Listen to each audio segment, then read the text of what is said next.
Good morning to the audience of Mindwalk. Thank you for coming back. This is Jean Roux, your show host, together with MP Strydom. And today we invite back a seasoned podcaster, Johan Rickert. Johan, today you're coming back on a series in the podcast with episode number 4. Johan, give us the heading of episode number 4 and also tell us the background of the build-up of the other episodes to podcast number 4. Welcome, Johan. Hi, good morning, Jean, and good morning to all our listeners. Yes, we are now in number 4 of the series, and today we are focusing on our financial integration code, what it is and how it works and what it does for us, obviously.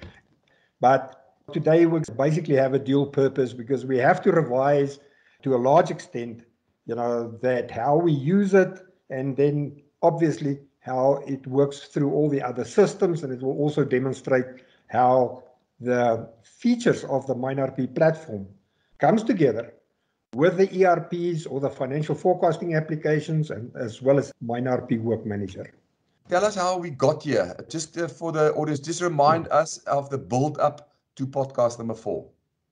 Well, we obviously started off by the dynamic business planning capability, which is what we are now capable of doing in business planning because MindRP enables the financial forecasting applications by doing this detailed activity-based mining schedule. And then we did the second podcast, number 2, was go into more detail on the mechanics on how that financial forecast can work and how one will then calculate a costing with references to each activity and its standard operating procedures, and especially the bill of resources required for that activity. In the third podcast, we started talking about financial accounting and control, and that the way we now can do it and how we suggest it should be done, it really becomes an integral part of the short interval control, so that what really happens on the ground are accounted for in real time, and that we have a one-to-one match between work done and cost incurred. I see. Johan, so let's dive into the financial integration code discussion of podcast number 4. Just give us a background again of the triplet that MindRP uses, which is not a word used out there in the industry. The industry talks about digital twins, but MindRP talks about that digital triplet. In actual fact, all your podcasts up to now talks about the third child of the triplet. Just give us a quick rundown of those 3 again, the way you see it. Okay, number 1 of the 3 is the physical asset out there. That is what we found there when we started drilling. It is as nature has given to us, as well as the other physical assets that we have available to us. Yeah. The second member of the triplet is then turning all of that information into MindRP, into a geological database, and applying the signs of mining to it, making mine plans, turning that into integrated schedules for mining, and planning the total mining activity that takes place within that reserve and ore body. Then thirdly is the financial part of it. So as we plan the mine on the long term or short term, we need to know the financial part of that plan. What the impact is on the plan what the impact is on the financial side if the mine plan changes. So those things must live together. But also on the short term, when we start executing, we must be able to do a short-term costing to help us with our cost variance analysis, as well as doing the accounting for the activities at the same time as the activity takes place on the ground. So there are 2 things. One is to get to the accounting in near real time, but doing a comparison so that I know what piece of work cost me how much money. Okay. And then one of the requirements for this triplet to function effectively and efficiently, especially with regards to financial cost and variance analysis, are a uniform coding system that will be operational and must be living and must be alive and well in both the MineRP and MineRP's Work Manager environments, but also in the financial forecasting application and in the ERP system.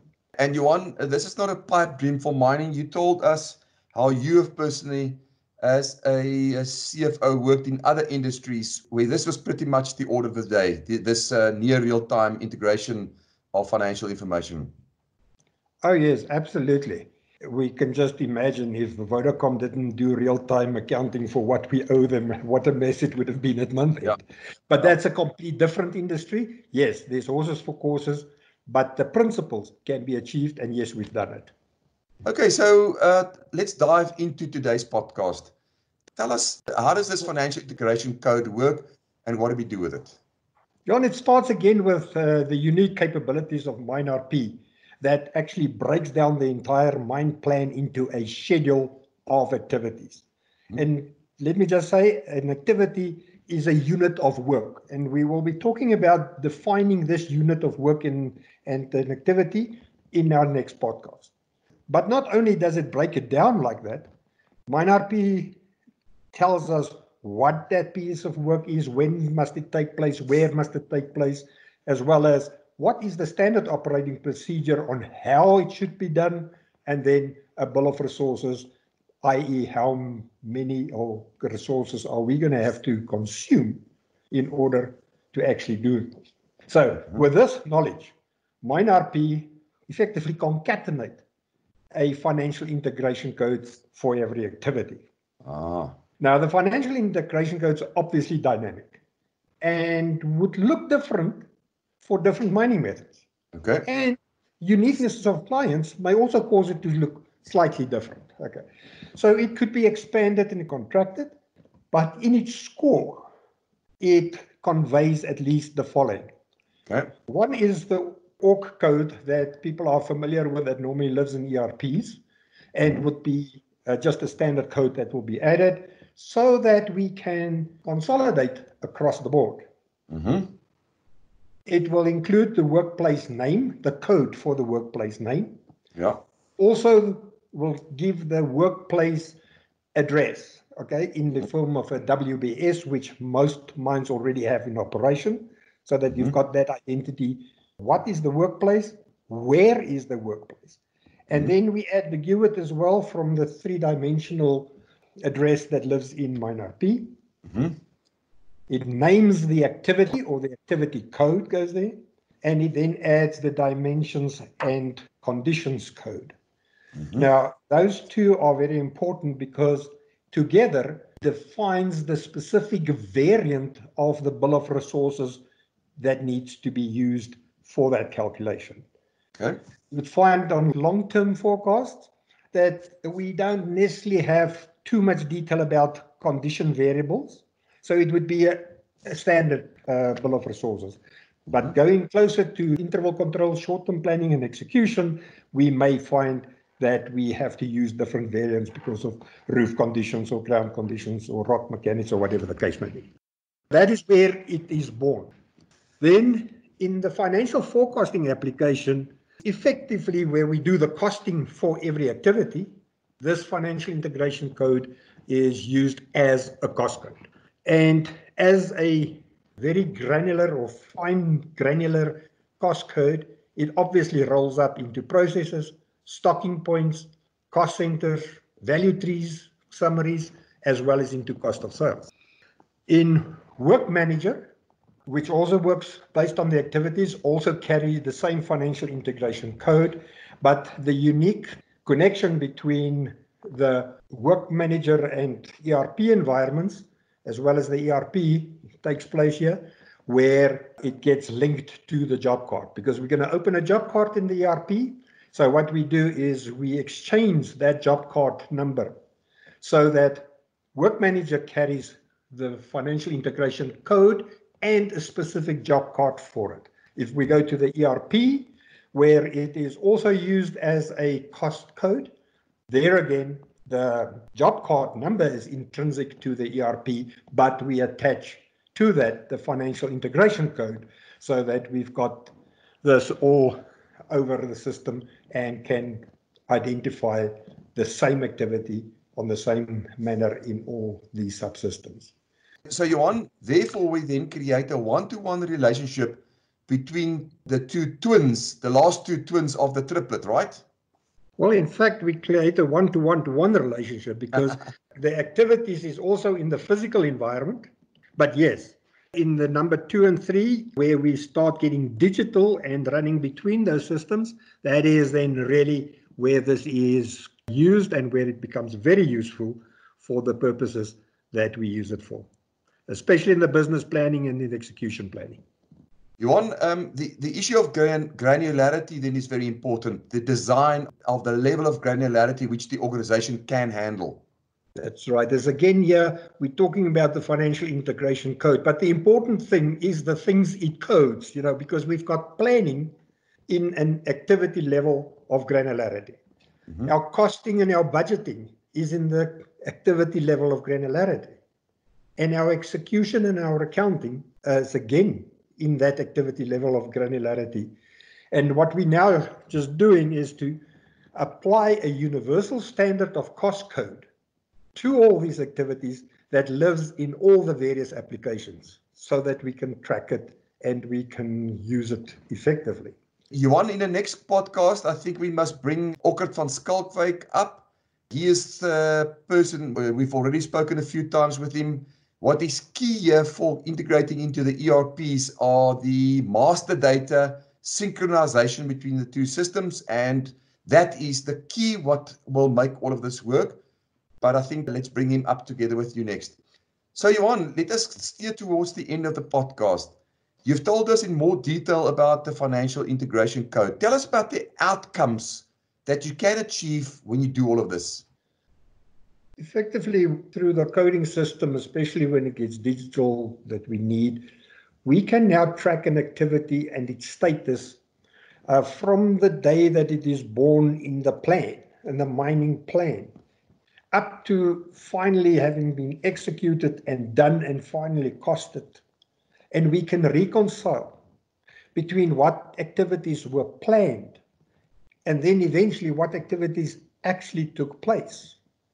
And then the second outcome is that we can now do variance analysis and the management of variances on the costing side, not only of the cost of the activity, but also how it affected us when different activities or different mixes of activities takes place in a specific month compared to what was budgeted or forecasted for. I see. As an example, I can maybe just say that, just to make it practical, let's say we have planned to do 200 panels in a specific month at a specific cost, but we only perform 180. Then obviously the 20 panels that we haven't done must be a saving because of the mix. But we still want to go to the 180 that were actually executed and compare them exclusively to their cost that we planned for those and break that down between price and volume variances and also what overheads we had, which were then actually not utilized because we have underperformed on the number of activities that we've done. And that's become a very powerful, because the way we now do it, and with the universal coding system through it, this can be highly automated. Just like we discussed previously about job cards that needs to be automated, this is a function in the reporting side that can be highly automated as well, and then happen in near real time. Yeah, Johan, maybe at the future podcast, you must tell us what does a financial organization in a mine look like once they've implemented this? What are the core capabilities that should be there? Should it be structured differently, etc. So I think there's a good topic there, which we maybe can also ask our partner Deloitte to comment on. Johan, that brings us to the end of this podcast. What are you doing for us in podcast 5? As I said, we will be looking a little bit more deeper into this word activities. What is activity? How do we derive down to those activities? And then a little bit of a way that we can define an activity, as well as a little method that I've used for myself to do it. And that's not prescriptive, but it's a guideline. And we can share that at the next podcast. Thank you, Johan.